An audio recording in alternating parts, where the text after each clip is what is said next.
بسم اللہ والصلاة والسلام علی رسول الکریم محمد وعلی آلہ واصحابہ اجمعین ومن تبعہم بإحسان الی یوم الدین، اما بعد۔ میرے اسلامی بھائیوں اور بہنوں، السلام علیکم ورحمۃ اللہ وبرکاتہ۔ مشاہدین کرام، آج کی نشست کا موضوع ہے روزے کا مقصد۔ روزے کی ریاضت کا بھی خاص مقصد اور موضوع یہی ہے کہ اس کے ذریعے انسان کی حیوانیت اور بہیمیت کو اللہ تبارک و تعالیٰ کے احکام کی پابندی اور ایمانی و روحانی تقاضوں کی تابع داری و فرما برداری کا خوگر بنایا جائے، اور اللہ تعالیٰ کے احکام کے مقابلے میں نفس کی خواہشات اور پیٹ اور شہوتوں کے تقاضوں کو دبانے کی عادت ڈالی جائے۔ اور چونکہ یہ چیز نبوت اور شریعت کے خاص مقاصد میں سے ہے، اس لیے پہلی تمام شریعتوں میں بھی روزے کا حکم رہا ہے، اگرچہ روزوں کی مدت اور بعض دوسرے تفصیلی احکام میں ان امتوں کے خاص حالات ان امتوں کے خاص حالات اور ضروریات کے لحاظ سے کچھ فرق بھی تھا۔ قرآن کریم میں اس امت کو روزے کا حکم دیتے ہوئے ارشاد فرمایا گیا ہے، یا ایھا الذین آمنوا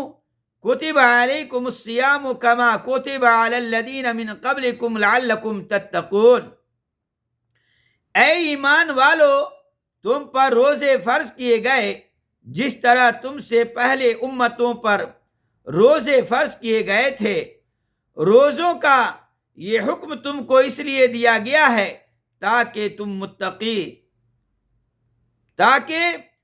متقی بن جاؤ، تم میں تقوی پیدا ہو، کیونکہ یہ بات یقینی ہے کہ نفس انسان کو گناہ، نافرمانی اور حیوانی تقاضوں میں اسی وقت مبتلا کرتا ہے جب کہ وہ سیر اور چکھا ہوا ہو۔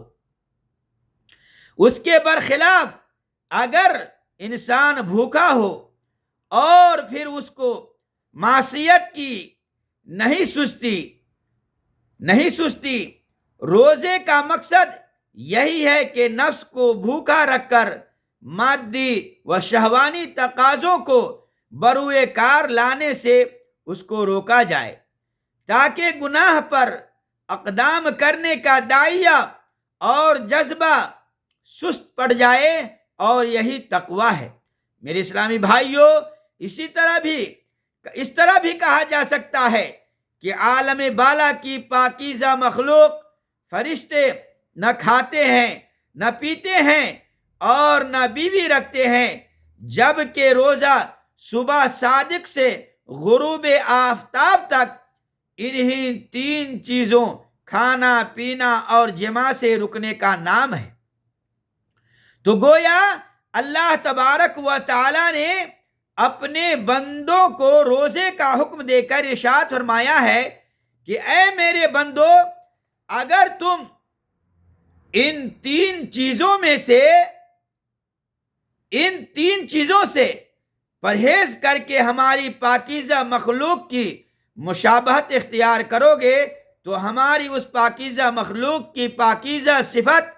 بھی تمہارے اندر پیدا ہو جائے گی، اور وہ صفت یہ ہے، لا یعصون اللہ ما امرہم ویفعلون ما یؤمرون۔ سورہ تحریم، وہ فرشتے اللہ رب العالمین کی نافرمانی نہیں کرتے، کسی کی بات میں جو ان کو حکم دیتا ہے اور جو کچھ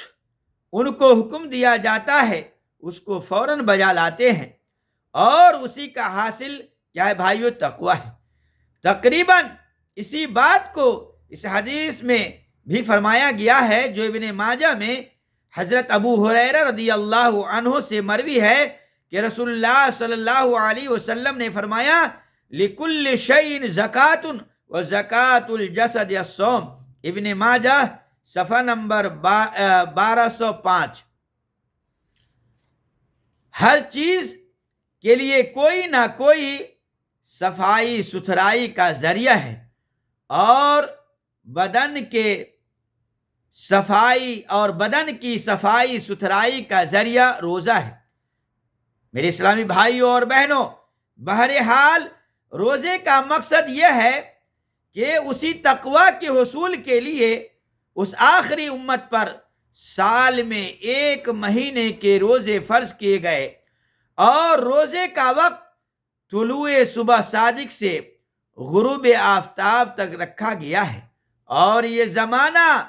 اس دور کے عام انسانوں کے حالات کے لحاظ سے ریاضت و تربیت کے مقاصد کے لیے بالکل مناسب اور نہایت معتدل مدت اور وقت ہے۔ پھر اس کے لیے وہ مہینہ مقرر کیا گیا جس میں قرآن کریم کا نزول ہوا، اور جس میں بے حساب برکتوں اور رحمتوں والی رات شب قدر ہوتی ہے۔ ظاہر ہے کہ یہی مبارک مہینہ اس کے لیے سب سے زیادہ مناسب اور موضوع زمانہ ہو سکتا تھا۔ اسی کے ساتھ ساتھ اس مہینے میں دن کے روزوں کے علاوہ رات میں ایک خاص عبادت کا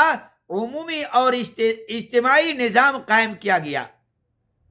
جس کو تراویح کہا جاتا ہے، جس کی وجہ سے اس مبارک مہینے کی نورانیت اور تاثیر میں مزید اضافہ ہو جاتا ہے۔ اور ان دونوں عبادتوں کے احادیث میں بہت زیادہ فضائل ارشاد فرمائے گئے ہیں۔ چنانچہ حضرت ابو ہریرہ رضی اللہ عنہ سے روایت ہے کہ نبی کریم صلی اللہ علیہ وسلم نے فرمایا: من صام رمضان ایمانا واحتسابا غفر له ما تقدم من ذنبه۔ صحیح بخاری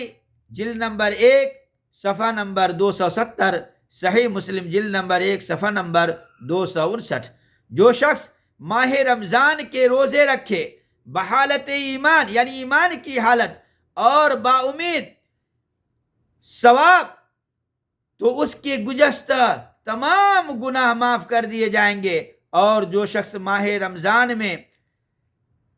کھڑا ہو، یعنی نوافل، تراویح اور تہجد وغیرہ پڑھے بحالت ایمان اور ثواب کی امید سے، تو اس کے بھی گزشتہ تمام گناہ معاف کر دیے جائیں گے۔ اب آخر میں اپنی معافی ضمیر کو انہی چند کلمات کے تحت ختم کرتا ہوں۔ اللہ تعالیٰ سے دعا گو ہوں کہ اللہ تعالیٰ مجھے بھی اور آپ لوگوں کو نبی کریم صلی اللہ علیہ وسلم کے سنت کے مطابق عملی زندگی گزارنے اور ان ساری باتوں پر عمل کی توفیق عطا فرمائے، آمین۔ وآخر دعوانا ان الحمد للہ رب العالمین، والسلام علیکم ورحمۃ اللہ وبرکاتہ۔